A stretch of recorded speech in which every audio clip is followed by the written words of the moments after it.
Being the victim or knowing victims of gun-related crime is very scary and emotionally gripping. Our initial emotional response is to eliminate guns. This isn't the answer, and let me tell you why. As a fellow college student, some of my very close friends and myself have been victims of gun-related crimes. A class of this size, there must be people with similar experiences. Having conducted extensive research combined with first-hand knowledge of firearms, we can prevent gun crime and violence without taking away anyone's constitutional rights. I will tell you more about the importance of the safety of guns and how the regulation of guns solves very little in the issue of innocent death. First off, I will explain how altogether we consider ourselves to be the worst country in the world in relation to gun violence. But we aren't really so bad. Then, I explain how stricter gun regulation and the denial of Americans' constitutional rights will only aggravate the problem. To get started, let's talk about our country's gun problem.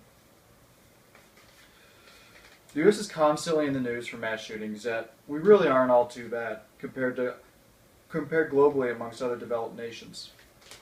The American public and the global media seems to care the most about mass shootings, yet overall we really aren't that bad. Mass shootings are a big problem, but the U.S. does not even rank within the top 5 globally when adjusted for population. In a report developed by the Organization for Economic Cooperation and Development, the U.S. is ranked number 6 in the world for mass shootings in relation to their population. The report highlights shootings with 3 or more victims and were indiscriminate. This omits domestic abuse in private homes, self-defense, and acts of violence with their specific premeditated victims, because with guns or without guns, these crimes would have occurred regardless. Some of the major shootings that were taken into account when this index was created were the Breivik attack in Norway, the attack on Liege, Belgium, and the Sandy Hook shooting in New Jersey. All these attacks made us, as the public, feel some type of way. How we act and how we understand and analyze these events can help us prevent them from happening in the future. The location of these mass shooting events often tell part of the story. Let's examine some of the locations of the recent domestic mass shootings. Oregon Community College shooting, 9 dead. 2016 Orlando, Florida nightclub shooting, 49 dead. Charleston, South Carolina Baptist shooting, 9 dead.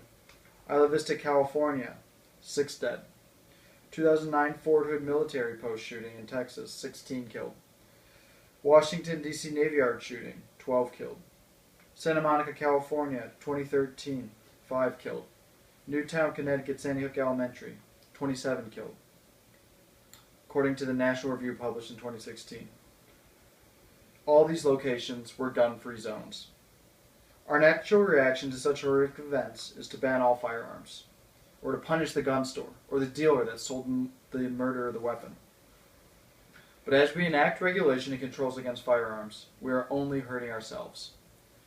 With gun control, we are trying to prevent bad people from doing bad things. Every location I listed, but one, were gun-free zones. I don't believe current regulation has helped curb gun violence. Regulation has not helped anyone, especially the enactment of gun-free zones. Violent attackers encounter little to no resistance when attacking gun-free zones. The National Gun-Free Zone Act of 1990 was introduced at the time Senator Biden, currently our Vice President, and signed into action by George H.W. Bush. This law has restricted any firearm possession within 1,000 feet of a public school building up to a high school. In Michigan, it is illegal under any circumstance to carry a firearm into the following locations: a depository financial institution such as a bank or credit union, a church or other place of worship, a court, a theater, sports arena, daycare centers, hospitals, and any establishment controlled under the Liquor Control Code. All but one of the shootings I just previously talked about fall under the Gun-Free Zones Act. Why does it seem like all these shootings take place in tightly regulated areas? Simple. It's easy to attack people that can't defend themselves. John Funn, in an article published by the National Review, is quoting, "Gun-free zones are helpless victim zones." Would you ever want to be a victim? I would hate to be caught in a gun-free zone and be killed by a gun. How has regulation helped solve our mass shooting problem? How long does it take someone to kill someone with a firearm? U.S. Marines are trained to kill men with 2 to 3 shots. According to Persuasive Speech, a former Marine, you're taught to kill with your bare hands to any applicable weapon. How easy is it for someone to kill a lot of people with no opposition? This is a question I want you to consider, because this is what's happening in gun-free zones. I'm not discrediting the fact that gun violence in America is a problem. It's not as bad as we think. 60% of all gun violence is suicide. Only 4% of all gun violence is committed with an assault-style weapon. Although assault-style weapons don't categorically exist, they're oftentimes misinterpreted and referring to semi-automatic weapons, which fires 1 round per every pull of the trigger, as assault-style weapons, as I believe they're commonly referred to as.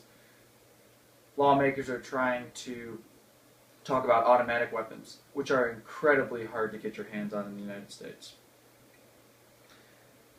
I'm saying that taking away American citizens' right to protect themselves is only leading to more innocent deaths at the hands of violent radicals. What if one person had a firearm in the Paris terrorist attack? What if someone was armed during the Sandy Hook shooting? A good person. Maybe things would be a little different. Maybe so many parents wouldn't have had to bury their children that day. Well, what I'm saying could be a stretch. If one person had a gun in any of these scenarios, maybe they could have stopped the violence, instead of becoming a victim. To wrap it up, let's review. In conclusion, gun violence is a scary subject that we emotionally react to adversely or avoid completely. All I ask is that with the information that you now know about public shootings, please do not react emotionally and let that cloud your judgment when such horrible things happen. There needs to be change in America, but by creating gun control and regulation that is preventing good people from owning firearms and thus protecting themselves is not the solution. Mass murders and evil events with loss of life is solved by good people owning firearms. I can confidently look anyone in the eyes and tell them my honest opinion. I do not want to be a victim. When posed with a question about gun control, restriction, and outlaw, I want everyone here to ask themselves, do you want to be a victim?